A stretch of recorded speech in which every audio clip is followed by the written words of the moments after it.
ኢትዮጵያ ህዝብ እንዲያምፈልገው ግን ጥያቄው ስናነሳ አንዳንዱ ሾርት ዞን ሚሞሪው ዛሬን ብቻ ስለሚያስብ ትንሽ ዳራው ልስጣችሁ። መጀመሪያ ኢትዮጵያን የቀይ ባህር አክሰስ ያሳጣው ውሳኔ ማን ወሰነው? ካቢኔው ይሆናል ብለን የካቢኔውን ዶክመንት ብናገላብጥ የለም ካቢኔው አያውቀውም። የለም ምክር ቤት ይሆናል የወሰነው ብለን ብንወስን ምክር ቤቱም አልነበረ፣ ምክር ቤት አያውቀውም ውሳኔው። የለም የኢትዮጵያ ህዝብ በሪፈረንደም ወስኖ እንዳይሆን እንዳይባል ነበርን እኛም ያለ የኢትዮጵያ ህዝብ ያልወሰነው ተወካዮቹ ያላዩት ቢያንስ ካስፈጻሚ ካቢኔ ያላየው ውሳኔ ማን ወሰነው? ማጣትን የሚያክል ነገር ያጣንበት መንገድ ህጋዊነት ችግር እንዳለው ማሳያው ተቋሞች አልገቡበትም። ካቢኔው አያውቀውም። አንድ ገጽ ወረቀት ማግኘት አልቻልንም። ወደ ኢትዮ አዲስ ቤተሰቦች የከበረ ሰላምታችን በያላችሁበት ይድረሳችሁ እያለን የዕለቱ መረጃዎች ለእናንተ አሰናድተናል። እንደተለመደው መረጃዎቹን በማሳወቅ እንጀምራለን። ቤተሰብ ሆናችሁ ላይክ፣ ሰብስክራይብ፣ ሼር በማድረግ አብራችሁን ቆዩ። ከቀይ ባህርና አሰብ ወደብ ጋር ለሚነሱ ጥያቄዎችና ሀሳቦች ኤርትራ ምላሽ እየሰጠች ትገኛለች። ለዚህም ከሰሞኑ ለተነሱት ለጠቅላይ ሚኒስትሩን ጨምሮ መልሶችን አዘጋጅታለች። የኢትዮጵያን የወደብ ጥያቄ ለመመለስ በአፋር በኩል የመፍትሄ ሀሳብ ቀርቧል። የባህር በሩ ቁልፍ ነው የተባለለት ይህ ጉዳይ አነጋጋሪ ሆኗል። መረጃውን ይዘናል፣ እናደርሳችኋለን።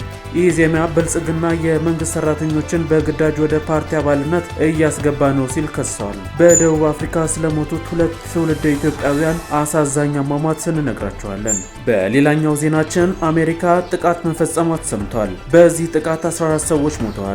ወደ ዝርዝር ዜናዎቹ ስንገባ የኤርትራ መንግስት ቃል አቀባይ የማነ ገብረ መስቀል የኢትዮጵያው ገዢ ብልጽግና ፓርቲ በባህር በር ጉዳይ ላይ የሚከተለው አምታታች የሆነ አካሄድ በቀጠናው ጦርነት ሊቀሰቅስ ይችላል በማለት አስጠንቅቀዋል። የኢትዮጵያ ጦር ኃይሎች ጠቅላይ ኤታማዦር ሹም እና ሌሎችም የሀገሪቱ ከፍተኛ የጦር መኮንኖች በኤርትራ ላይ የጦርነት ዛቻ በማሰማት ቀጥለዋል በማለት የከሰሱ ሲሆን የማነ ገብረ መስቀል በሌላ በኩል ደግሞ ብልጽግና ኢትዮጵያን ከምጽዋ፣ አሰብ እንዲሁም ደግሞ ከጅቡቲና ታጁራ ወደብ ጋር የሚያገናኝ የባቡር ሀዲድ ለመገንባት እንዳቀደ በመግለጽ አምታች አካሄድ ይከተላል በማለት ተችተውታል። ይህ የፓርቲው እሳቤ ግን ከቅን ልቦና ከመነጨ ፍላጎትና ከቀጠናዊ የሰላም ትብብር ፖሊሲ ጋር አንዳችም ግንኙነት የለውም ሲሉ የማነ አጣጥለውታል። ሌላኛው ጉዳይ የኢትዮጵያ የወደብ ጥያቄና የቀይ ባህር የጸጥታ ጉዳይ ዘላቂ መፍትሄ ሊያገኝ የሚችለው ለዘመናት ሲደርስ የነበረውን የአፋር ህዝብና የፖለቲካ የኢኮኖሚ በደል የኢትዮጵያ የወደብ ጥያቄና የቀይ ባህር የጸጥታ ጉዳይ ዘላቂ መፍትሄ ሊያገኝ የሚችለው ለዘመናት ሲደርስ የነበረው የአፋር ህዝብ የፖለቲካና የኢኮኖሚ በደል በመፍታት ብቻ መሆኑን አዲስ ጥናት አመለከተ። የሆርን ሪቪው ተመራማሪ ዮናስ ይዘዘው ትንታኔ እንደሚያሳየው ታሪካዊ መኖሪያቸው በኢትዮጵያ በኤርትራና በጅቡቲ የተከፋፈለው የአፋር ህዝብ በተለይም የኤርትራ ከኢትዮጵያ መገንጠልን ተከትሎ ዋነኛ ሰለባ ሆነዋል። ጥናቱ እንደሚለው ከሆነ እንደ ኢሮፓውያን አቆጣጠር በ1993 የተካሄደው የኤርትራ የነጻነት ህዝበ ውሳኔ የአፋርን ህዝብ ያላካተተና መሬታቸውን በመከፋፈል የኢትዮጵያን ታሪካዊ የወደብ መብትነት የዘጋ ነው ሲልም ተናግሯል።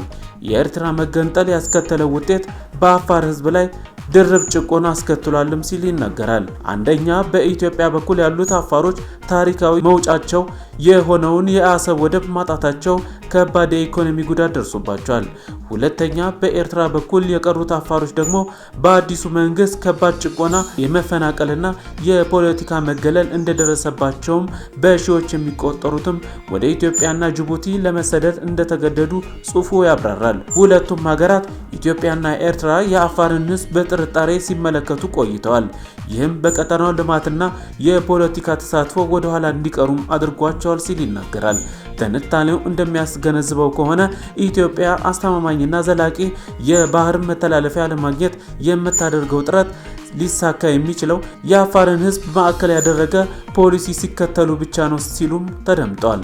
የአፋርን ህዝብ በፖለቲካና በኢኮኖሚ አቅም ማጎልበት፣ መብቱን ማክበርና እውነተኛ አጋር ማድረግ የሞራል ጉዳይ ብቻ ሳይሆን የጂኦፖለቲካም አስፈላጊነቱ ከፍ ያለ ነው ሲል ጥናቱ ይናገራል። በሌላ መረጃ ኢዜማ ብልጽግና የመንግስት ሰራተኞችን በግዳጅ ወደ ፓርቲ አባልነት እያስገባ ስለመሆኑ ተናግሯል። በሌላ መረጃ ኢዜማ ብልጽግና የመንግስት ሰራተኞችን በግዳጅ ወደ ፓርቲ አባልነት እያስገባ ነው ሲል ከሷል። የኢትዮጵያ ዜጎች ለማህበራዊ ፍትህ ፓርቲ ገዢው ብልጽግና ፓርቲ የመንግስት ሰራተኞችን ያለ ፍላጎታቸው በተለያዩ ጫናዎች አማካኝነት የፓርቲ አባል እንዲሆኑ እያስገደደ ነው ሲል ተሰምቷል። ፓርቲው ባወጣው መግለጫ ገዢው ፓርቲ ከምርጫ 2013 አስቀድሞ ከነበረው የመጀመሪያዎቹ የለውጥ ዓመታት በስተቀር ከፍተኛ ተደራሽነት ያላቸውና መገናኛ ብዙሃንን ጠፍሮ በመያዝ የፓርቲ ሴል ስብሰባዎችን ጨምሮ ሌሎች የፓርቲ ስራዎችን በመንግስት ሀብት መጠቀምና የመሳሰሉትን በመፈጸም መንግስትና ፓርቲ ይለያያሉ የሚለው መርህ ላይ በቂ ግንዛቤ እንደሌለው ያሳያልም ሲል ተናግሯል። ከቅርብ ጊዜ ወዲህ ደግሞ የመንግስት ሰራተኞችን ያለ ፍላጎታቸው የተለያዩ ተጽዕኖዎችን በመጠቀም አባል እንዲሆኑ ጫና እያሳደረ ስለመሆኑ መረጃዎች ያሳያሉ ሲል ጠቁሟል። ኢዜማ ይህ ተግባር ገዢው ፓርቲ ሀሳቡን ሽጦ ቅቡልነት የማግኘት እድሉ ላይ በራስ መተማመን እንደሌለውም ተናግሯል። የመንግስት ኃላፊነት የተሰጣቸው የፓርቲው አመራሮች ስልጣንን ያላግባብ እንደሚጠቀሙም አመላክቷል።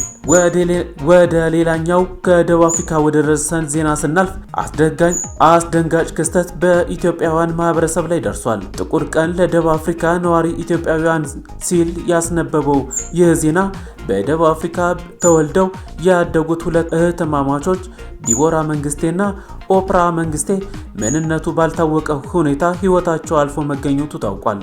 እህትማማቾቹ በራሳቸው ክፍል ውስጥ ሞተው ተገኝተዋልም ሲል ይህ ዜና ያመለክታል። የመሞታቸው ምክንያት እስካሁን በግልጽ አልታወቀም። ይህ አሳዛኝ ክስተት በደቡብ አፍሪካ የሚኖረው መላው ኢትዮጵያውያን ማህበረሰብ በከፍተኛ ሀዘን ውስጥ ከቶታል። ቤተሰቡ በጆሃንስበርግ ኪንግስተን በሚገኝ ቦታ ላይ ለሀዘን ተቀምጠውም ይገኛሉ። በዚህ አስቸጋሪ ወቅትም ሁሉም ወገኖች መጽናናትን እንዲሰጡ ጥሪም ቀርቧል።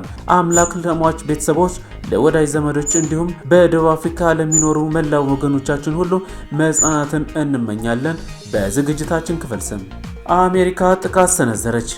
አሜሪካ አደንዛዥ ዕፅ ሳይዙ አይቀሩም ባለቻቸው 4 ጀልባዎች ላይ ባደረሰችው ጥቃት የ14 ሰዎች ህይወት ተቀጠፈ። አንድ ግለሰብ በሜክሲኮ የፍለጋና ነፍስ አድን ሰራተኞች አማካኝነት መትረፉም ተሰምቷል። የአሜሪካው የጦር ሚኒስቴር ፔንታገንም ጥቃቱን በፓሲፊክ ውቅያኖስ ላይ መድረሱን አሳውቋል። የሜክሲኮ የባህር ኃይል ከፓሲፊክ የባህር ዳርቻዎች አካፕልስኮ ከተማ 643 ኪሎ ሜትር ርቀት ላይ አሁንም ፍለጋ ላይ እንደሚገኝ ተናግሯል። በካሪቢያን እና በፓሲፊክ ውቅያኖስ የተፈጸመ አዲስ ጥቃት ሲሆን በፕሬዝዳንት ዶናልድ ትራምፕ ትዕዛዝ እንደሆነም ተሰምቷል። ጥቃቱ የቀጠናው መሪዎች የተለያዩ ባለሙያዎችን እያወገዙት ይገኛል።